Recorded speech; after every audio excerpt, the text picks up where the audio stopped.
Super Tuesday, the biggest day of the presidential primary season so far, is here. Voters in more than a dozen states and one territory are heading to the polls today. This comes one day after the U.S. Supreme Court ruled against Colorado's efforts to try to remove former President Donald Trump from the ballot. On the Democratic side, President Biden faces two long-shot challengers and continued resistance to his handling of the Israel-Hamas war. Skylar Henry is in Alexandria, Virginia, where Super Tuesday voting is just about to start up.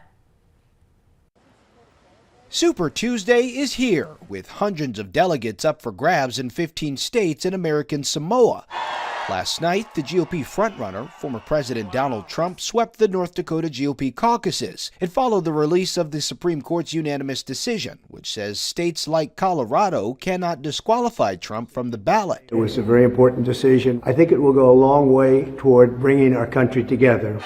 For Republican rival Nikki Haley, it's make or break amid growing GOP calls for her to drop out of the race, though over the weekend she picked up her first primary win in Washington, D.C. We can either have more of the same or we can go in a new direction. New CBS News polling shows that a large margin of likely voters have negative feelings about a possible Biden-Trump rematch. Those same polls show President Biden currently 4 points behind Trump in a head-to-head matchup. Meanwhile, activists in states like Minnesota are pushing those headed to Democratic primary polls today to vote uncommitted in protest of Biden's handling of the Israel-Hamas war in Gaza. We all want this conflict to end as soon as possible. Even if both frontrunners pull off a clean sweep tonight, they still won't win enough delegates to clinch their party's nomination. Skylar Henry, CBS News, Alexandria, Virginia.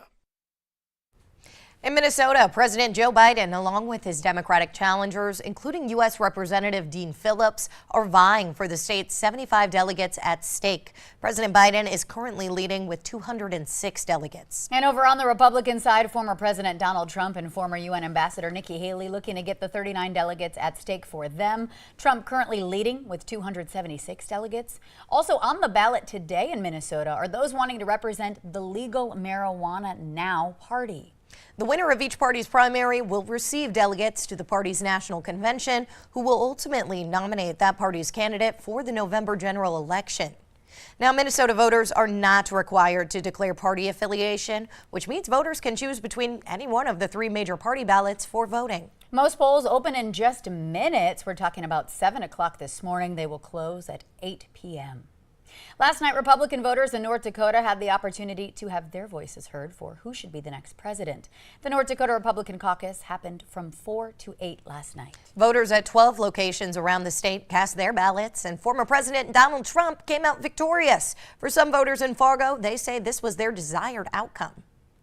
I think he's the right candidate for the job. I was, really confident in seeing how well the economy was doing under, his presidency. But then also, I think he's someone who's going to break a lot of the corrupt systems in Washington. And as election season heats up, you're going to want to make sure you have that VNL News app. That's where we were the first to bring you last night's results. Now you can download and use that for free. Simply search VNL News in the App Store today. Well, we are kicking things off with a gorgeous morning across our region. Wow, but we know big changes are in store as we send things on over to meteorologist Lisa Green for you. Look at what's coming up. Hi, Lisa. Good morning. Yes, gorgeous sunrise that we are experiencing. And here's the great news. The sun will be peeking over the horizon just before the 7 o'clock hour. So in the next couple of minutes here, and you can already see that light showing up there. Now, we do have clouds overhead that's helped to insulate us a little bit in Fargo. And so we're at 19 degrees. There is a little wind out of the northeast at 8 miles per hour, so it makes it feel more like 9 degrees right now. So you may want to grab that heavier coat. And again, that sunrise 6:58 this morning officially. In Moorhead, we're at 16 degrees. In Grand Forks, clear skies. We're looking in the opposite direction of the sunrise from East Grand Forks across the river to downtown Grand Forks. And it's a little colder there. We're at 9 degrees right now, feeling more like 1. And Northern Valley has this morning in general been a chillier spot. A sunrise at 7 a.m. for you. So here's a look at the latest. Now, we've been talking about snow chances for the next couple of days. Today, we're watching some snow move through south central North Dakota now. It's right on the very edge of our viewing area, but starting to push more and more into places like the James River Valley. And then more snow down by Watertown that's also lifting to the north and east. So this may be enough to coat some of our roads this morning, leading to some slick spots. If you park outside, you might have to brush off your windshield a little bit. And you can see that band that's just north of Aberdeen right now beginning to lift north toward the border and into places like Dickey County. So be ready for your snow chances to increase. The good thing with that is that it will taper off gradually. It's going to weaken as it moves northward today. So chances will start to diminish, but we'll have to watch out for that today. I have 32 degrees out at the bus stop. Might be a little cold for the kids this morning. And a reminder, tomorrow, a first alert weather day because we're looking at a chance for snow accumulating, especially in the north. And then there will be some wind too. So that combination we know can lead to some issues with travel. And we may even have some rain in the mix too. Notice our high temperature tomorrow is going to be kind of warm in the southern valley, Fargo 43. So different conditions depending on where you are. After that, we're quieting down and we've got some warmer weather ahead for next week. Nice to look forward to. Yep, Yes. just got to hold on tight till we get to those warmer temperatures. Yeah, keep that shovel handy. You might want to have your snow boots with you the next couple of days. Absolutely. Thank you, Lisa.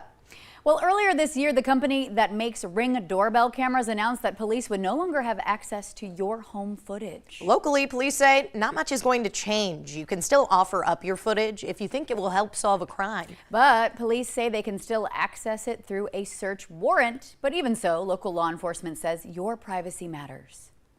It's something that people will ask me a lot about, like, okay, once I opt in, then you guys can watch my cameras at any time, and that is not the case. You have to voluntarily give us that footage, and you can decide at any time if you don't want us to have that.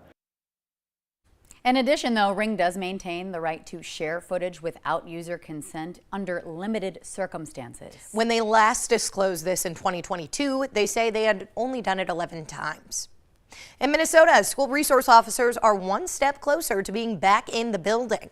Lawmakers have been trying to fix a bill from last year which addressed use of force and had officers pull out of districts across the state. Now, a bill clarifying the language passed the House, and it removes the language that agencies say they found restrictive.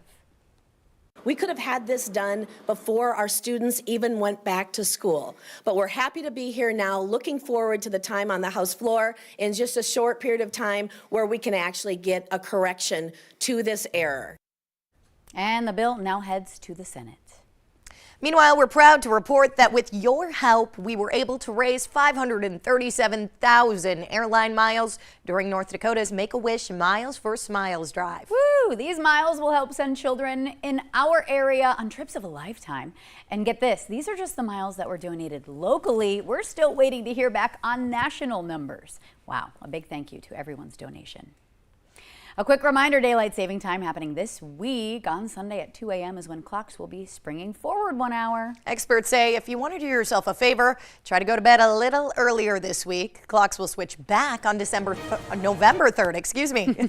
We're already jumping ahead. Yeah. We're really springing forward here. Thank you all so much for waking up with us on the Valley today. Have a wonderful day. See you next time. Take care.